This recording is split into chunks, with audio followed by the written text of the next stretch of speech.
Hello, friends. Hello. This is Miss Martin. I am reading here from McCarthy Dazzler School for my friend Keith. But if you have stopped by, I hope that you enjoy this. I love the month of January. I love the cold weather. I'm looking forward to some snow. And we're going to read about another animal that also loves snow. And that is a bear. And for those of you that don't know, bears hibernate. And hibernation just means they get their tummies full. And then for the whole winter, they sleep. And then in the spring, they wake up and they do it all over again. So this is one of my,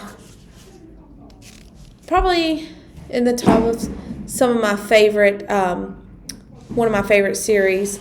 It's the Bear series. We have Bear Snores On, we have Bear Feels Sick, we have Bear's New Friend. So it's all about Bear and his life. And it says, in a cave deep in the woods, in his deep dark lair, through the long cold winter, sleeps a great brown bear. So these are always so cute, so fun. He's got a bunch of little friends, and probably my favorite is Bear Feels Sick. And we might have to read that one because there's a lot of sicknesses going around. So I hope you are all staying well, and maybe I'll have to dig that one out and read it as well. So it is Bear Snores On by Karma Wilson and Jane Chapman. In a cave in the woods, in his deep, dark lair, through the long, cold winter, sleeps a great brown bear. Cuddled in a heap with his eyes shut tight, he sleeps through the day and he sleeps through the night. The cold winds howl and the night sounds growl, but the bear snores on. An itty-bitty mouse, pitter-pat tiptoe, creepy crawls in the cave from the fluff cold snow.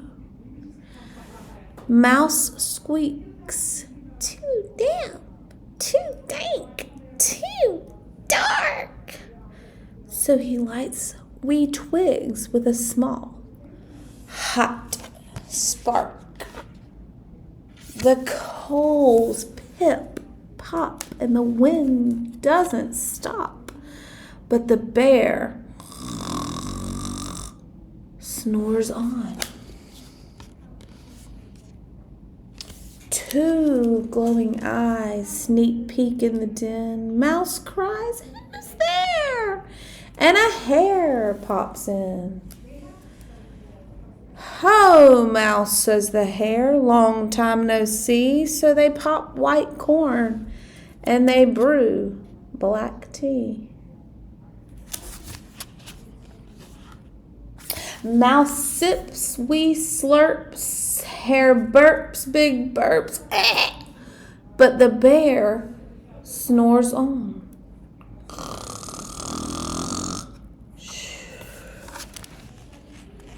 A badger scuttles by, sniffs, snuffs at the air. "I smell yummy yums, perhaps we can share." "I've brought honey nuts," Badger says with a grin. "Let's divvy them up, cozy down, and dig in."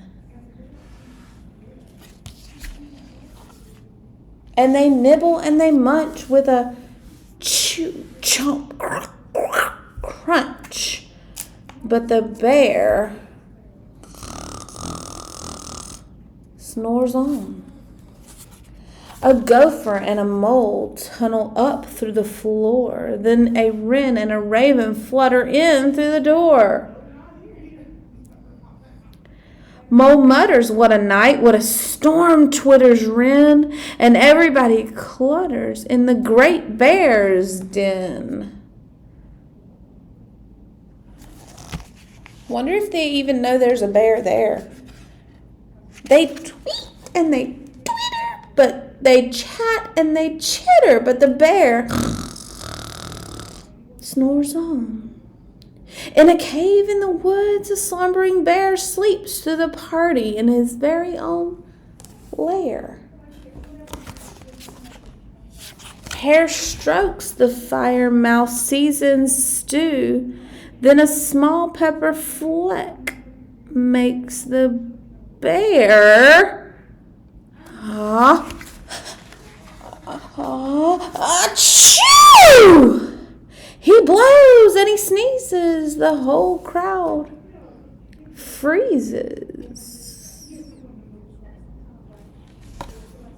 And the bear wakes up. Bear gnarls and he snarls. Bear roars and he rumbles.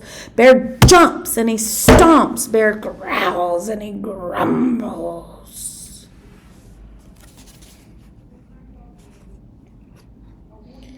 You've snuck in my lair and you've had all the fun. But me, I was sleeping and I have had none. And he whimpers and he moans and he wails and he groans and the bear blubbers on. Mouse squeaks, don't fret, don't fuss, look, see. We can pop more popcorn, we can brew more tea. Bear gulps and he gobbles. He sighs with delight. Then he spins tall tales through the blustery night. When the sun peeks up on a crisp, clear dawn, Bear can't sleep, but his friends snore on. These are always so cute. Such a good little group of friends. Not ones that would probably get along in real life, but that's okay. That's what books are for, things that are imaginative and fun. I hope you enjoyed it, and I'll see you next time. Bye, y'all.